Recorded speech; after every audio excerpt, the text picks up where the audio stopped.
부처님 오신 날을 원만하게 봉축하고 또 맞이하는 5월 초하루입니다. 5월 초하루는 5월 단오와 더불어서 이제 또 여름으로 시작되는 날이기도 하고 또 여름 안거가 시작되어서 첫 번째 맞이하는 여기 이제 5월 달이기도 합니다. 5월, 6월, 7월이 이제 4월 보름부터 시작해서 한거가 이렇게 되는 날입니다. 우리 마음이 부처님이라는 사실을 자각하면서 숨을 들여쉬면서 내 마음이 극락정토, 내쉬면서 내 성품이 아미타불, 내 마음이 극락정토, 내 성품이 아미타불, 내 마음이 극락정토, 내 마음이 내 성품이 아미타불, 내 마음이 극락정토, 내 성품이 아미타불, 내 마음이 극락정토, 내 성품이 아미타불. 부처님 오신 날 여러분들이 많이 동참을 해주셨고 봉사도 해주셨고 여러가지로 공양도 많이 내주셔서 원만하게 치르는 동안에 어려운 일들이 없었습니다. 그리고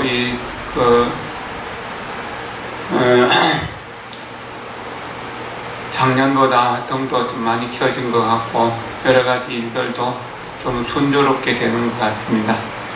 코로나 중에 다른 절들에 어렵다는 이야기도 많이 들리는데 거기에 비해서 관음사는 좀 더 발전하고 있는 것 같아서 여러분들이 마음속에 불심이 자라나고 있는 모습을 보는 것 같기도 해서 다행이다 여겨집니다. 정토는 경쟁적으로 선행을 하는 곳입니다. 모든 이들이 서로가 서로를 깊이 있게 이해하고 사랑하며 살아가는 세상입니다. 복덕은 자비로운 마음으로 선행을 할 수 있는 힘입니다.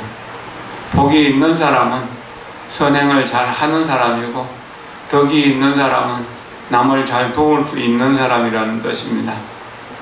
공짜로 쉽게 무엇을 얻으려고 하는 것은 나중에 가난하게 되고 천박하게 되는 원인이 되기 때문에 공짜보다 더 비싼 것은 없다라고 늘 생각해야 됩니다. 이렇게 선행을 할 수 있는 힘은 나와 남들이 함께 즐겁고 기쁘게 살아갈 수 있게 합니다. 이것이 부처님의 일이고 보살의 일이기 때문에 그렇습니다. 지혜는 번뇌를 끊을 수 있는 능력입니다. 지혜가 있는 사람은 번뇌를 일으키지 않고 나쁜 일을 하지 않고 좋은 일을 많이 하면서 살아가게 됩니다. 번뇌는 악행을 낳습니다. 항상 나쁜 생각을 하고 나쁜 일을 하게 하죠. 그렇기 때문에 악행은 고통을 만들고 또 마음속에 번뇌가 있는 한 악행과 고통의 인과는 끊임없이 반복됩니다. 이 몸이 죽어도 번뇌는 죽지 않습니다. 100번, 1000번 이 몸을 죽여도 번뇌는 사라지지 않습니다. 이것이 번뇌의 속성입니다. 지혜로운 광명이 비칠 때만 번뇌는 자연스럽게 사라지게 됩니다. 지혜로운 눈으로 세상을 보면 모든 존재가 부처님처럼 존귀하게 보입니다. 이것이 이제 이해라고 하는 것이고 이렇게 모든 모두를 부처님처럼 존중하고 사랑하는 것, 이것이 이제 사랑이라고 하는 겁니다. 그러므로 남들, 즉 모든 존재를 사랑하고 도울 수밖에 없죠. 모든 존재가 부처님과 똑같이 귀하게 보이기 때문에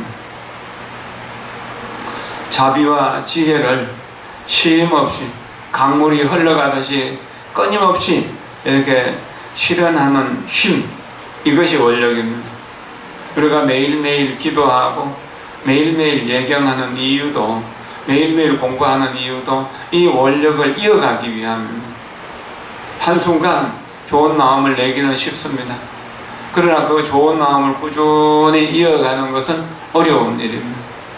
보리심도 한순간 나도 일체 종생을 위해서 내가 사부님께 귀의하고 부지런히 정진해서 번뇌를 끊고 보리 깨달음을 이루어야겠다는 생각을 낼 수는 있습니다. 그러나 지속되는 일은 어려운 일입니다. 꾸준히 지속할 때 힘이 되는 것입니다. 지혜, 자비를 실현하기 위한 지혜의 완성, 이 지혜의 완성과 자비의 실현을 위해서 끊임없이 정진하는 것을 원력이라고 하고, 이 자비와 지혜와 원력을 보리심이라고 부릅니다. 그래서 보리심을 줄여서 비지원, 자비라고 할 때 비와, 지혜를 할 때 지와, 원력이라 할 때 원, 그래서 비지원이라고 그렇게 이야기하고, 이것을 늘 생각하면서 마음속에서 끊어지지 않도록 해야 됩니다. 염려 보리심 처처안락국이라, 생각이 보리심에 머문다면 곳곳마다 극락정토가 된다는 것. 안락국은 극락정토라는 뜻이거든요. 부처님은 진실한 모두에게 믿음을 주시는 분입니다. 부처님은 진실함으로 모두에게 믿음을 주시는 분입니다. 모든 존재의 본성이 불성이라는 사실, 부처님이라는 사실을 알기 때문에 거기에 대해서 100% 긍정합니다. 부정적인 생각이 전혀 없습니다. 그러나 중생들은 항상 거짓 속에서 불신합니다. 의심하고 모든 것을 부정적으로 보려고 그러죠. 그러나 수행을 많이 하신 분들은, 나이도 드신 분들은 이렇게 모든 것을 또한 긍정할 수 있는 힘이 생기기 때문에 모두를 좋게 봅니다. 그래서 도둑놈이나 강도나 온갖 나쁜 짓을 하는 사람이라도 그 사람을 긍정해서 그 사람을 선한 사람으로 변화시키는 능력이 있습니다. 부처님은 항상 깨달음 속에 머무르기 때문에 모든 삶이 반듯합니다.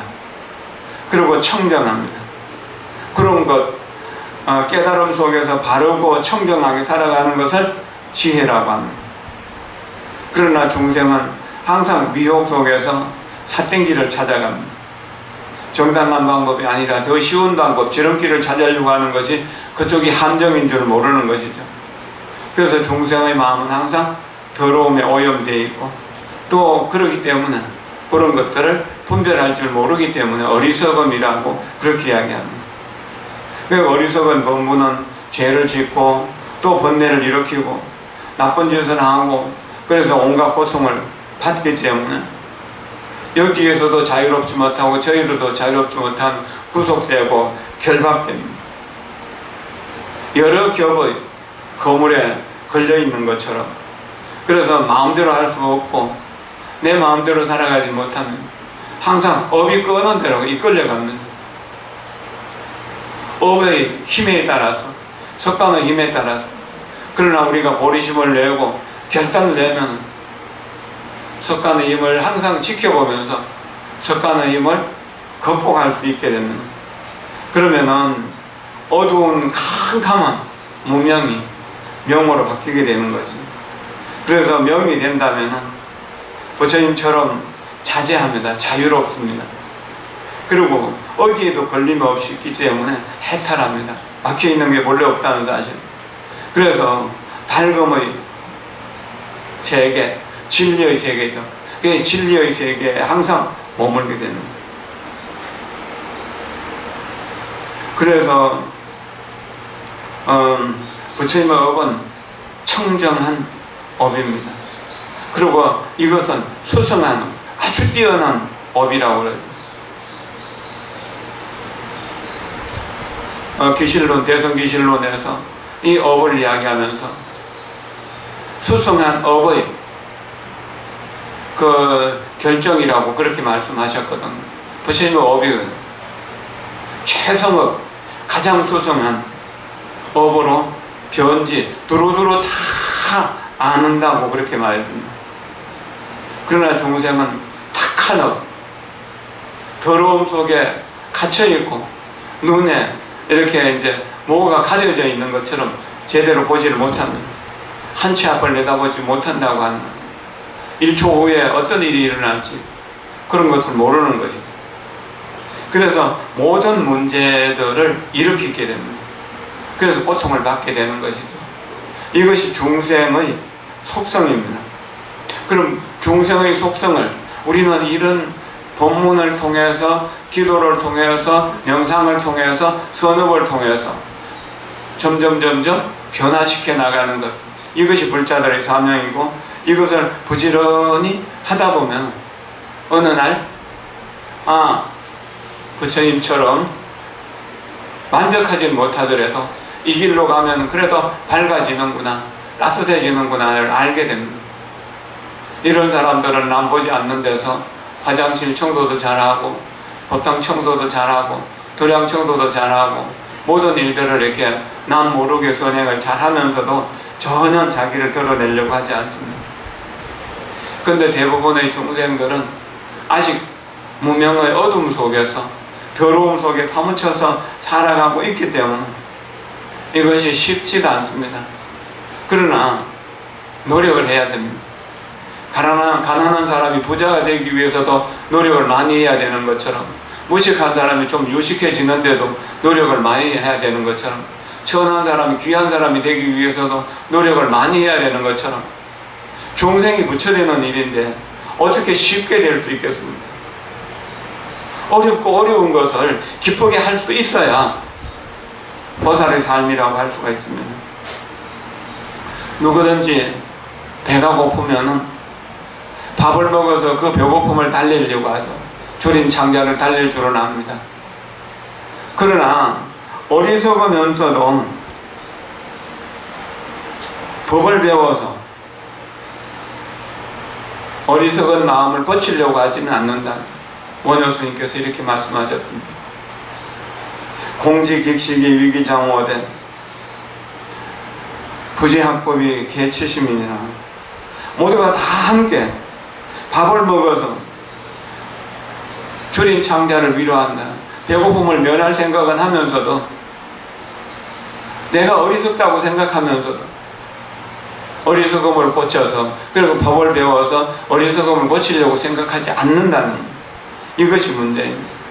그래서 중생들은 살생도 하고 도둑질도 하고 또 사음도 하고 거짓말도 하고 술을 마시면서, 그러면서도 행복을 향해서 가고 있다고, 또 그 자체를 행복이라고 생각하죠. 이것이 얼마나 어리석은 일입니다. 그러나 보살들은, 법을 배우는 보살들은 방생을 하고 보시를 하고 청정보명을 하고 진실하게 해서 지혜롭게 살아갑니다. 모두를 살려내고 보시하고 또 청정하게 살아가고 진실하게 살아가는데 어떻게 우리가 잘못되는 일이 있을 수 있겠습니까? 중생이 부처되는 일 쉬운 일이 아닙니다. 이 본문을 깊이 있게 관찰하고 잘 새겨서 실천하려고 노력해야 됩니다. 본문은 듣는 것으로 되는 것이 아닙니다. 수행하는 것으로 되는 것입니다.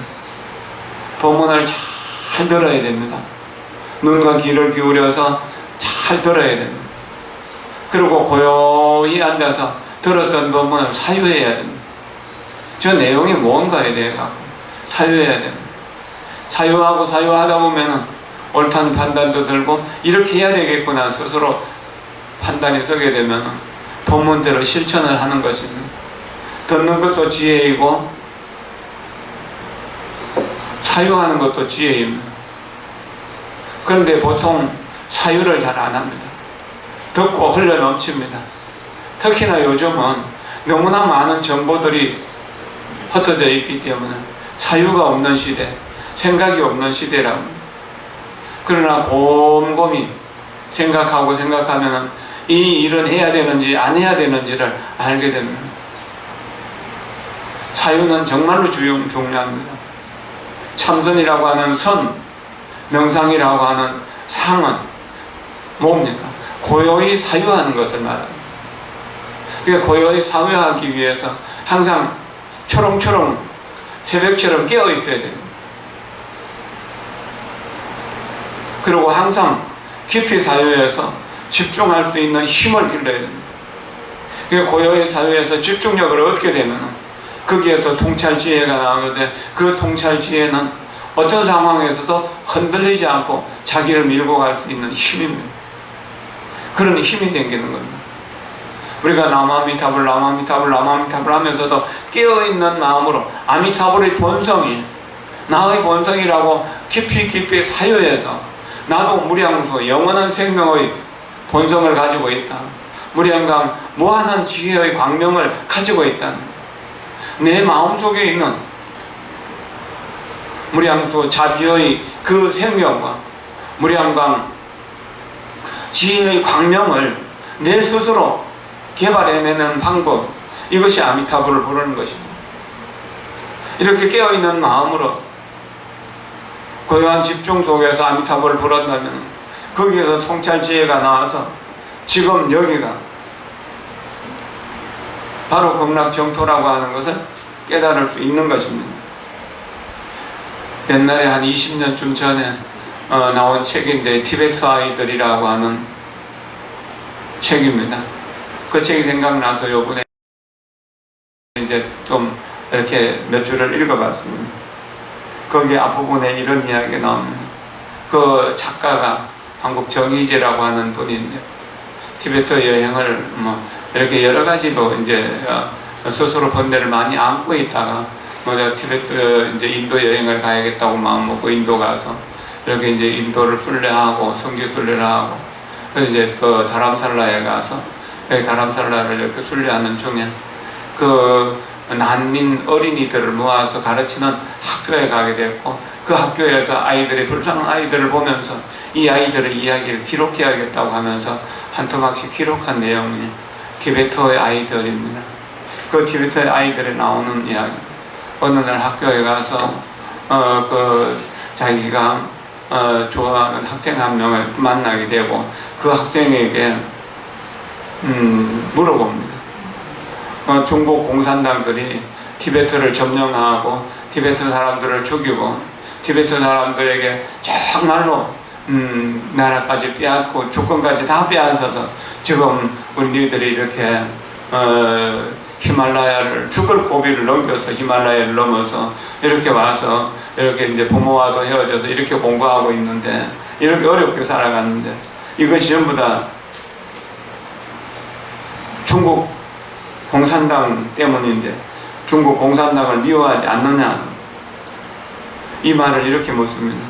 티베트 사람들은 달라이라마를 평범한 사람이 아니라 관세음보살의 화신이라고 믿는데 왜 중국의 소나기에서 티베트를 구하지 않는 걸까? 그런데 그 소년이 대답했습니다. 달라이라마의 자비와 사랑 안에서 티베트 사람과 중국 사람은 똑같이 소중한 존재입니다. 만약 달라이라마께서 신비한 능력을 보여서 중국인들에게 해를 끼치고 티베트의 독립을 얻는다면 어떻게 그가 살아있는 부처님일 수 있겠어요? 여기에서 이 작가는 정말 놀라움과 부끄러움, 그리고 가슴 속에서도 소용돌이치는 뜨거운 기운 때문에 그 할 말을 잊었다고 그랬습니다. 이런 인연으로 티베트에서 오랫동안 그 티베트 불교를 탐사하면서 그렇게 티베트를 소개하고 있거든요. 그 학교의 입구에 나보다 당신이 먼저라고 하는 글귀가 쓰여 있다고.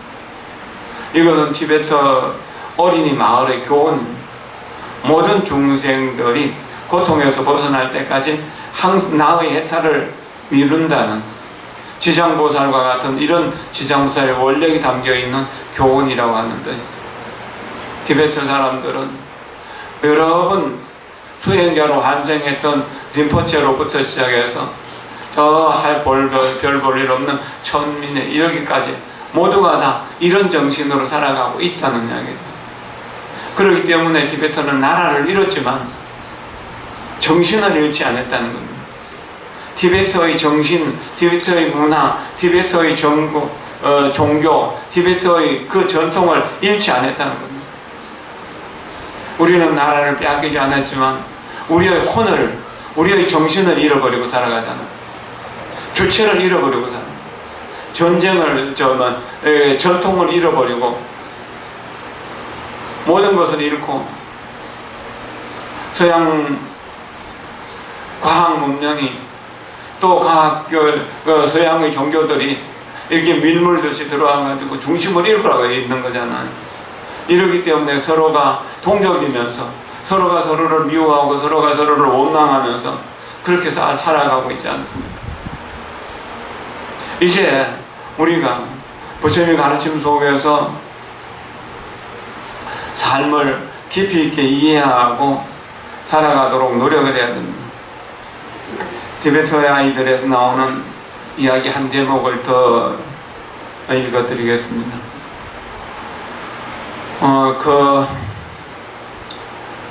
작가가 티베트 여행을 하는 동안에 그 티베트 망명정부 부근에서 이렇게 이제 그 학교 근처에서 좀 숙소를 마련하기 위해 가지고 여러 가지 일로 해서 티베트 망명정부의 사무실에 가서 도움을 청했는데 그게 이제 그쪽에서 너무나 냉담하게 대해서 실망을 많이 하고 나왔다는. 그리고 운동장을 나오는데 청년 한 명이 쫓아나와서 당신이 지금 이렇게 이 부근에서 있고 싶어 하는데 내가 옛날에 얻어놓은 방이 지금 내가 그 안 쏘고 있는 방이 있는데 그 방에서 좀 살겠느냐고 이렇게 방을 안내하면서 자기 집을 데려다 주더라는 겁니다. 자기는 다른 곳에 살고 있기 때문에 비어있는 방. 그래서 그 방에 가보니까 살만한 방이에요. 그 청년이 여기 사는 조건은 다른 건 별로 없다는, 매일 아침마다 요 불단에다가 잔 7개가 놓여져 있는데 이 잔 7개에다 물을 채우고 저녁 때 되면 물을 비워서 다시 깨끗이 엎어놨다가 뒷날 아침에 첫 번째 눈을 뜨면은 일어나서 여기 물을 떠와서 물을 채워놓고 기도하고 일과를 시작하라고. 며칠 지나서 게으름도 나고 또 귀찮다는 생각으로 안 하고 있었는데 그 청년이 와보고 왜 여기 물이 없느냐고 야단을 치면서 그러면서 하는 말입니다. 티베트 사람들은 제일 먼저 물로 공양을 올리고 7잔의 물로 공양을 올리고 향을 피운 뒤 기도를 해. 아침에 눈을 떠 처음으로 하는 행위가 신성하지 않다면 하루 종일 남을 위해 무엇을 할 수 있겠어? 아침에 눈을 떠서 처음으로 하는 행위가 신성하지 않으면 하루 종일 남을 위해 무엇을 할 수 있겠어? 아침에 눈을 떠서 처음으로 하는 행위가 신성하지 않다면 하루 종일 남을 위해서 무엇을 할 수 있겠어? 그래서 우리가 새벽에 기도하는 이유도 이 신성함으로 하루를 지켜내기 위함이거든. 이게 참 중요한 일이죠. 우리는 하루에도 여러 번 마음의 고요와 평안을 깨는 망상에 시달려. 직장에 나가면은 마음에 안 맞는 상사의 지시를 다 따라야 되고 일이 내 마음대로 되어주지 않을 때가 많거든. 매일 아침 7잔의 그 잔에 물을 따르고 기도를 하는 것은 요식행위가 아니야. 그런 행위를 통해서 자칫 잊어버리기 쉬운 자비심을 유지할 수 있는 거야. 이렇게 말하고 있다는데 정말 그 다음 그날부터 물을 떠다가 이렇게 올리는 그 공양을 계속 하면서 살았다고 합니다. 사실 우리가 첫 시간이 참 중요하잖아요. 오늘 초하루도 초하루 법회를 통해서 내가 한 달 동안을 부처님 가르침대로 진실한 믿음으로 간절한 발언으로 아미타불 수행을 하겠다고 소원하기 때문에 오는 거잖아요. 그 소원하고 기도하고 명상하는, 기도하는 기쁨과 명상하는 즐거움, 그 덕분에 한 달 내 마음이 평화롭고 내 가족들에게 따뜻한 마음으로 봉사하고, 그래서 가족들의 마음이 따뜻해지고 평화로워져서 가정이 작은 극락세계가 되고, 또 내가 다른 사람들 만나면 다른 사람들에게 역시 그 평화로움과 안정됨, 따뜻한 자비를 나누어줘서 그 사람들에게 보리심을 일으켜 주도록 하는 거예요. 그것이 참 중요한 일이거든요. 우리는 하루에도 여러 번 마음의 고요와 평안을 깨는 망상에 시달려. 어쩌면 대부분 사람들이 하루 종일 그 망상 속에서만 살고 깨어날 생각도 못하고 사는지도 모르죠. 그러니까 만나기 싫은 사람들 계속 만나야 되고 하기 싫은 일을 계속 해야 되는 그런 거예요. 근데 수행을 해서 공덕이 쌓이게 되면 하고 싶은 일과 하기 싫은 일의 사이가 없어지게 됩니다. 그래서 어떤 일이든지 다 성실하게 하게 됩니다. 윗 어른을 대할 때는 자연스럽게 공경하는 마음이 생겨서 공경하게 되고, 아래 사람을 생길 때는 사랑하는 마음으로 보듬어주고 사랑으로 이끌어주고, 그리고 모르는 사람이라도 어쨌든 만나는 사람들을 대할 때는 다 자비심으로 대하게 됩니다. 그리고 어떤 일을 할 때는 좋은 일이다 나쁜 일이다 그런 구분 없이 다 성실하게 하는 겁니다. 이렇게 하는 동안에 자연스럽게 모든 일들이 순조롭게 된다는 겁니다. 좋은 사람, 나쁜 사람이 따로 없다는 겁니다. 티베트의 그 어린 소년이 이야기한 것처럼 우리를 공격해서 나라를 빼앗은 중국 사람이나 그 고통을 당하고 있는 우리 티베트 사람들을 달라이라마 존자는 똑같이 본다는 거예요. 이게 깨달음의 논리라는 거예요. 이 땅은 약초도 키워주고 독초도 키워주잖아요. 저 태양은 곡식도 키워주고 잡초도 키워주잖아요. 모든 것을 키워내는 힘, 이것이 자비심이고 이것을 평등요익 일체중생이라고 하는 보현행어품에 나오는 말씀이죠. 평등하게 일체중생들에게 충분히 이익을 주는 것이다. 그래서 자비, 지혜 이런 것들은 어떤 차별이 있을 수가 없는 겁니다. 지극히 공평무사할 뿐인 거죠. 우리는 그러한 마음을 지니기 위해서 매일매일 기도하면서 내가 내 마음을 지켜나가는 겁니다. 마음을 지켜나가야만 내가 뭔가 조금씩이라도 향상할 수 있는 것입니다. 7잔에 물을 올리는 기도문이 티베트 수행 지침서, 여기 강성사에서 나온 지침서에 나와 있어서 제가 오늘 편지에 옮겼고 지금 읽어드리겠습니다. 티베트 사람들은 매일 새벽 불단에 맑은 물 7잔을 올리고 기도하는데 이것을 칠지공양이라고 합니다. 칠지공양 기도문, 첫째, 몸과 말과 생각으로 산부님께 예경 올립니다. 둘째, 실제 공양물과 마음으로 만든 공양물을 산부님께 올립니다. 셋째, 알 수 없는 옛적부터 제가 지은 죄업을 모두 진심으로 참회합니다. 넷째, 성현들과 범부들이 지은 모든 공덕을 수히 찬탄합니다. 다섯째, 거룩한 불보살 서성들께서 일체 중생을 위해 늘 법륜 굴려주시기를 간청합니다. 여섯째, 거룩한 불보살님과 서성들께서는 열반에 드시지 말고 항상 오래오래 이 세상에 머물러 주십시오라고 이렇게 또 간청을 합니다. 그 다음에 7번째, 저와 다른 이들이 지은 모든 공덕으로 일체 중생이 위없는 깨달음, 부처님과 똑같은 깨달음을 얻게 되기를 기원합니다. 이 칠지공양은 우리들의 과거 전생부터 지어왔던 업장을 소멸하는 힘이 있고, 또 우리가 부처님이 될 수 있는 공덕 자량을 성취할 수 있는 그러한 힘이 있습니다. 그래서 칠지공양 수행하여 무량업장 소멸하고 모든 공덕 다 이루어서 불국 정토 이룹시다, 이런 겁니다.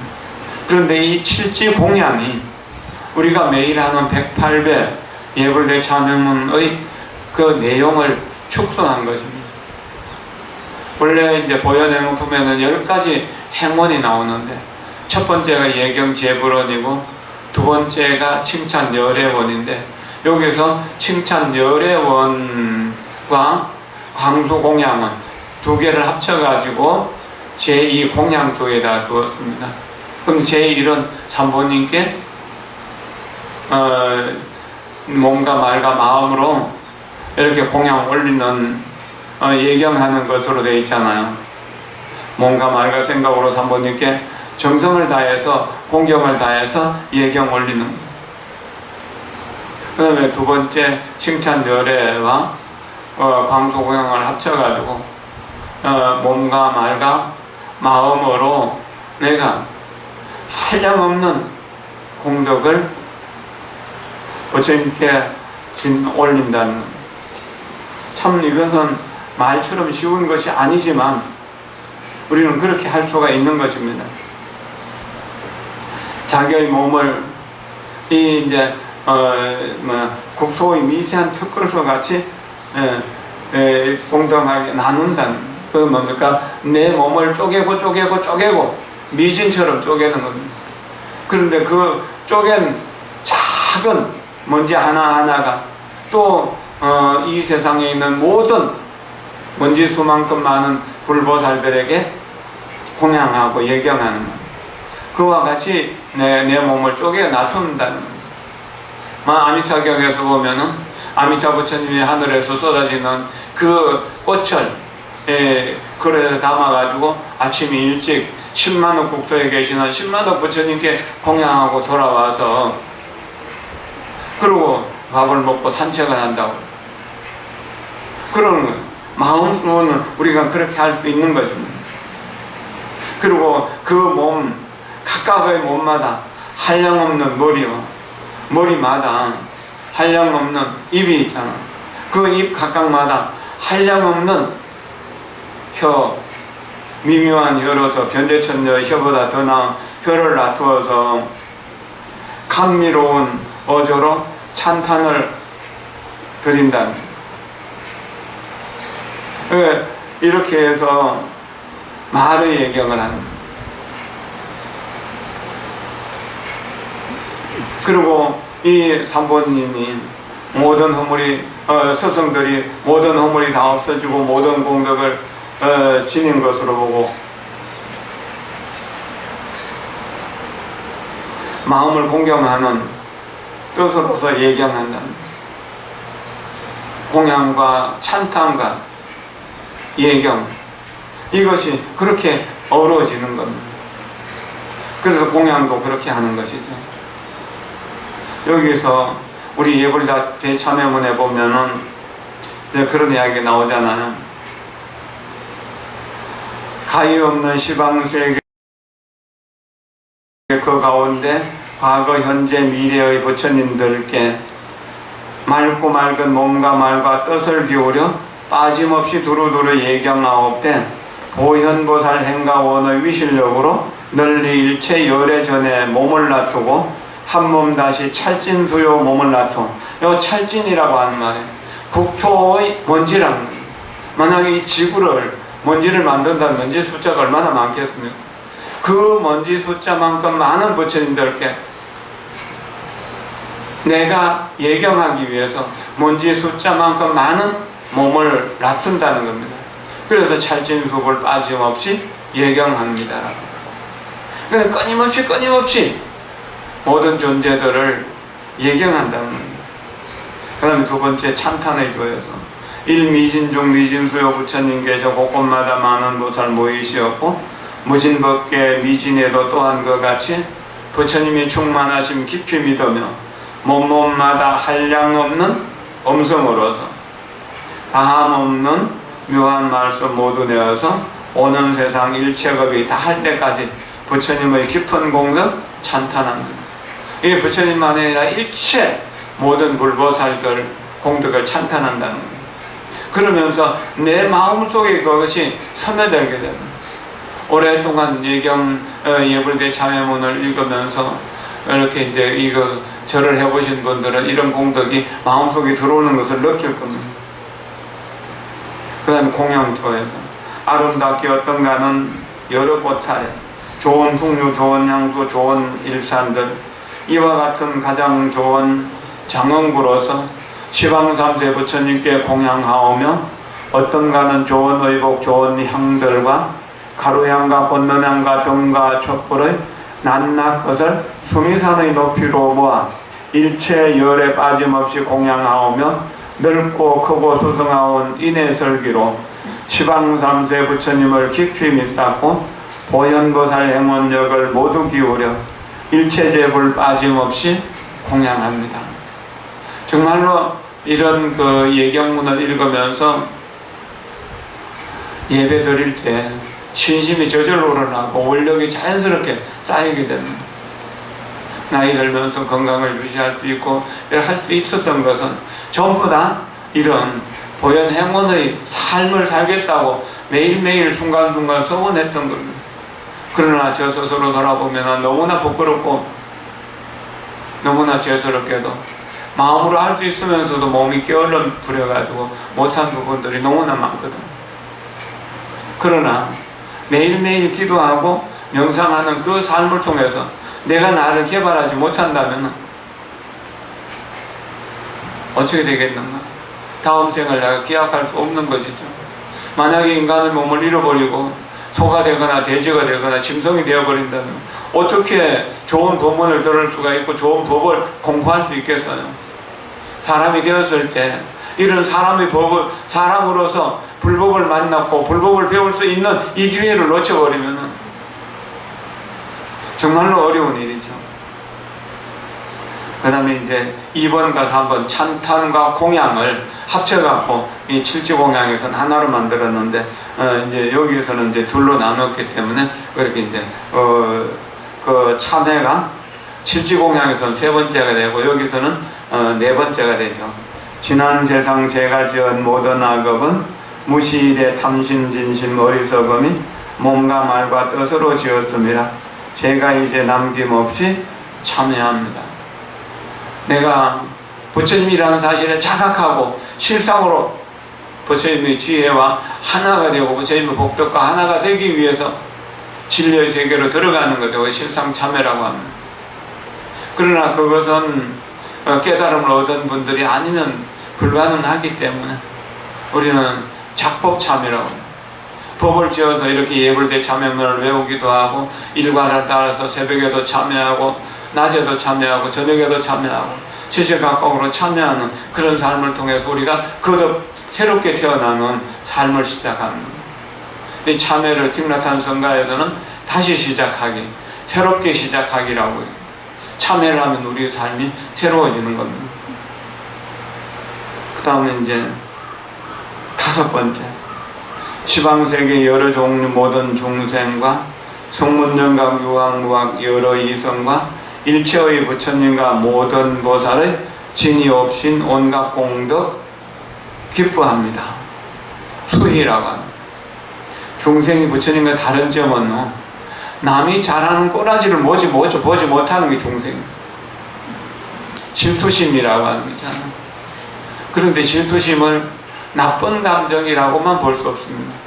왜냐하면 남 잘하는 것을 비난하기도 하고 질투하기도 하면서도 속으로는 나도 저렇게 따라해야지 하는 마음이 생기기 때문에 질투심이나 경쟁심리가 무조건 나쁜 것은 아니라 그것을 긍정적으로 변화시킨다면 좋은 일이 될 수가 있는 것입니다.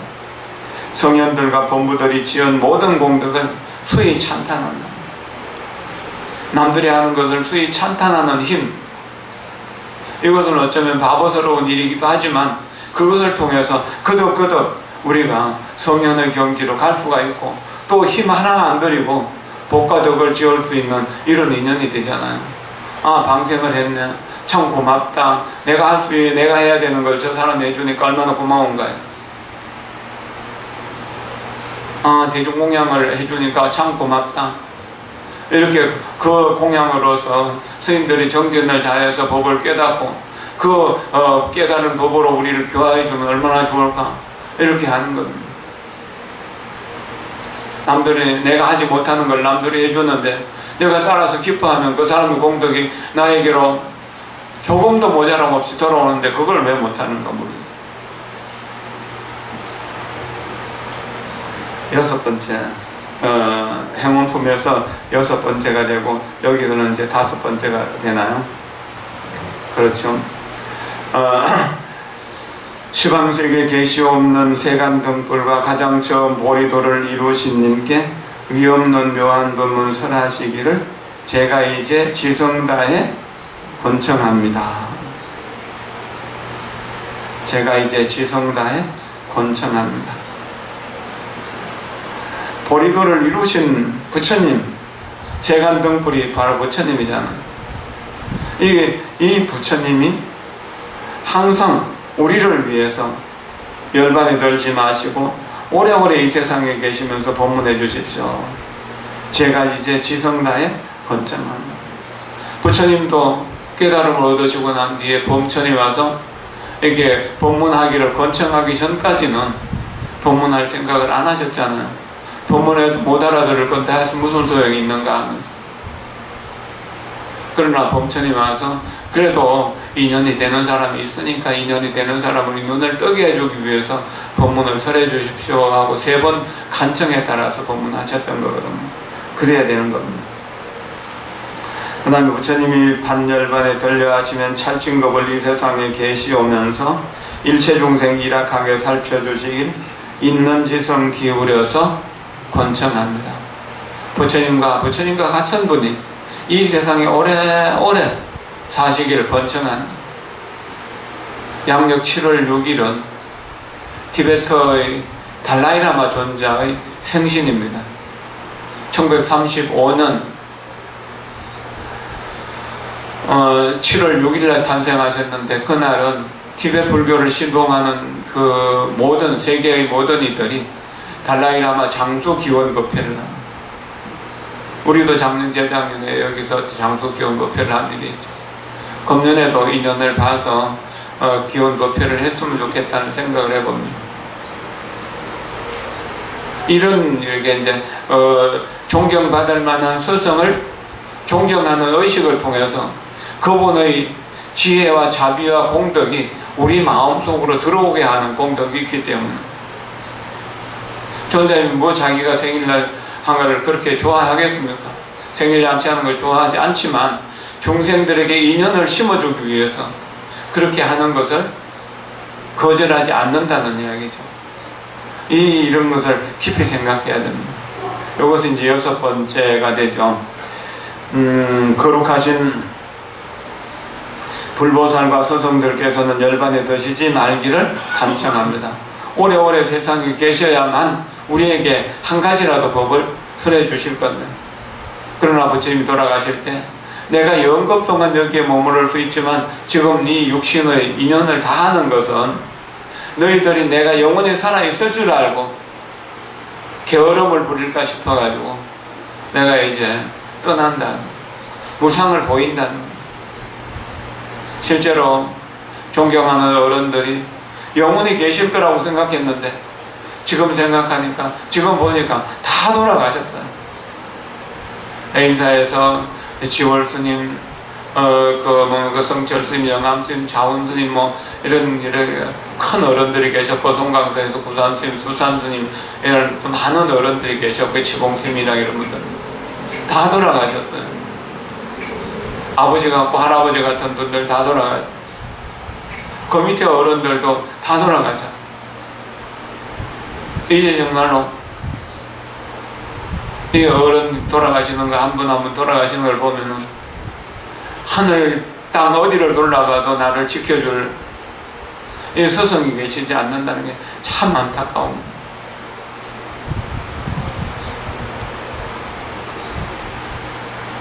마지막 회양이죠. 저와 다른 이들이 지은 모든 공덕으로 일체 종생의 위없는 깨달음을 얻게 하소서의 참 중요한 부분입니다. 부처님을 예찬하고 공양한 복덕, 오래 계셔 법문하심 청하온 공덕, 기뻐하고 참여하온 온갖 선건을 중생들과 보리도에 회양합니다. 중생들을 이끌어서 보리도로 돌아올 수 있도록 회양하는 겁니다. 삼처회양이라고 하는데, 실제 회양은 우리의 자성이, 우리의 마음의 본성이 부처라는 사실을 자각하고 내가 지은 공덕을 전부 내가 부처되는데 돌리는 거, 회양하는 겁니다.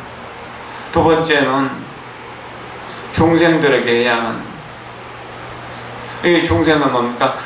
내 밖에 모든 생명체, 모든 존재가 중생이죠. 그 중생들에게 회양하고, 세 번째는 그 중생들이 깨달음을 얻을 수 있도록 깨달음에 회양하는 것이다.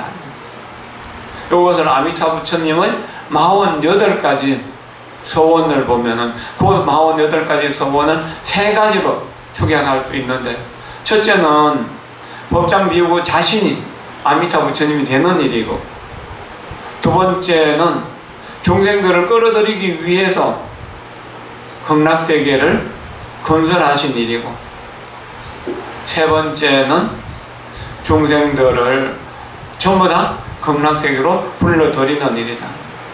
그래서 지금 우리가 외우는 장엄연불 중에 보면은 아미타불 극락정토 중생 위한 세 가지니라고 그렇게 되어 있거든요. 그것을 늘 생각하면 모든 것이 이렇게 회양되는 것이다 라고 하는 겁니다. 우리가 불법을 공부하는 것, 그냥 아버지가 다녔으니까 나도 다니고 어머니가 다녔으니까 나도 다닌다라고 생각하지 마십시오. 순간순간 우리에게 주어진 시간이 얼마나 값진 것인가요? 이 값진 것을 정말로 값지게 만들어 가야 되는데 어리석은 돈부는 쓰레기처럼 만든다는 거예요. 지혜로운 사람은 바로 이 순간순간 내 생명을 다이아몬드보다 더 값지게 쓴다는 거예요. 다이아몬드보다 더 값지게 쓰기 위해서 우리가 기도하고 명상하고 이웃을 돕는 보살행을 실천하는 것이거든요. 그럴 때 우리의 삶은 훨씬 더 안정될 수 있습니다. 총결해양의 부분을 읽겠습니다. 합장하십시오. 원함론이 수승하온 이공덕으로 위없는 진법계에 해양하오며 이치에도 일에도 막힘이 없고 불법이고 세간이고 걸림이 없는 삼부님과 삼매인의 공덕 바다를 제가 이제 남김없이 해양하오니 모든 중생 신의로 지은 업장들 잘못 보고 트집 잡고 비방도 하고 아와 법을 집착하여 망견을 내던 모든 업장 남김없이 소멸되어서 생각 큰 지혜가 법계에 퍼져 모든 중생 빠짐없이 건져지이다. 허공계가 다하고 중생 다하고 중생업이 다하고 번뇌 다함은 넓고 크고 가없어 한량 없듯이 저희들의 회양도 이러해지이다. 편안히 앉으십시오. 이 예불대 참회문을 앞에서는 이게 삼기와 또 이렇게 이제 그 별상삼보에서 동체 삼보로 해갖고 또 부처님이 열애 10호로 해서 또 안옥다라 사막삼보로에 발언하는 걸로 이렇게 시작을 해가지고 88부의 명호가 나옵니다. 처음 53부의 명호가 나오고 뒤에 35부의 명호가 나옵니다. 이런 부처님들은 전부 다 중생들의 죄업을 참여해 주겠다는 서원으로 나타난 부처님이죠. 그리고 마지막으로 뭡니까? 법계장신 아미타불을 해가지고 아미타 부처님에게로 돌아간다. 88불이 아미타 부처님에게 돌아간다.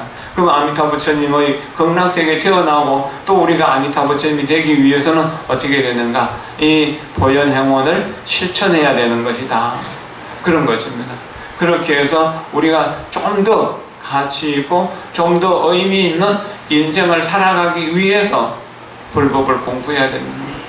듣고 사유하고 수행하는 이 세 가지 지혜를 항상 가져야 됩니다. 사모님께 얘기하면서도 그렇고 모든 일상의 일을 하면서도 그렇습니다. 그리고 윗사람을 공경하고 아랫사람을 자비로 사랑하고 또 보통 사람들을 또 자비로 대하고 어떤 일을 할 때는 항상 진실하게 하겠다는 이런 소원을 또한 세워야 되고, 또한 우리가 살아가면서 내가 만나는 사람들에게 도움을 주지 않고 그냥 보내지 않겠다. 또 내가 만나는 사람들에게 기쁨을 주지 않고는 보내지 않겠다. 내가 만나는 사람들에게 보리심을 일으키지 않고는 내보내지 않겠다라고 하는 이런 소원들을 계속 반복해서 해야 됩니다. 알든 모르든 내가 실천할 수 있든 실천할 수 없든 간에 계속 반복해서 하다 보면 그것이 어느 날 옛날에 전혀 할 수 없었던 것이 지금 조금씩 할 수 있는 그런 인연이 익어가게 되는 것입니다. 나이가 든다는 것은 그냥 나이가 드는 것은 죽어가는 것이지만, 우리가 불법을 공부하는 것은 보리심을 살리면서 내 마음속에 있는 부처님의 태, 성인의 태를 자라나게 하면서 장양하면서 그렇게 성법을 장양하면서 살아갈 수 있는 인연이 된다는 겁니다. 이렇게 성법을 장양하면 지금 여기에서 정토를 실현할 수가 있고 체험할 수 있는 것입니다. 그러나 아무 의미 없이 그저 쾌락 맛있는 거 먹으러 다니고 놀러 다니고 재미있고 이렇게 그런 것만 찾아다니는 사람들은 나중에 정말 우상을 모르고 허우적거리면서 지옥하기 축생으로 향할 수 있다는 것을 생각해야 됩니다. 사람이 죽어서 사람으로 태어나는 건 어려운 일입니다. 어쨌든 모든 선행, 모든 보리심, 모든 공덕 중에서 나무아미타불 이 한마디가 가장 귀한 것이고 가장 선한 것이고 가장 값진 것이고 가장 아름다운 것이고 가장 성스러운 것이라는 생각을 하면서 호흡에 맞춰서 발걸음에 맞춰서 부지런히 나무아미타불 부르면서 일체 공덕을 성취해 나갔으면 좋겠습니다. 수요일마다 우리가 아미타불 외우는 아미타경과 장엄연부라는 수행을 하는데요. 어제 두 번째 지나갔거든요. 우리가 덥고 힘들더라도 우리 아미타불 부르면서 고통의 세계를 참고 견디며 나아가도록 그렇게 합시다. 오래 앉아서 법문 듣느라고 고생하셨습니다. 여러분들을 존경하고 사랑합니다. 감사합니다.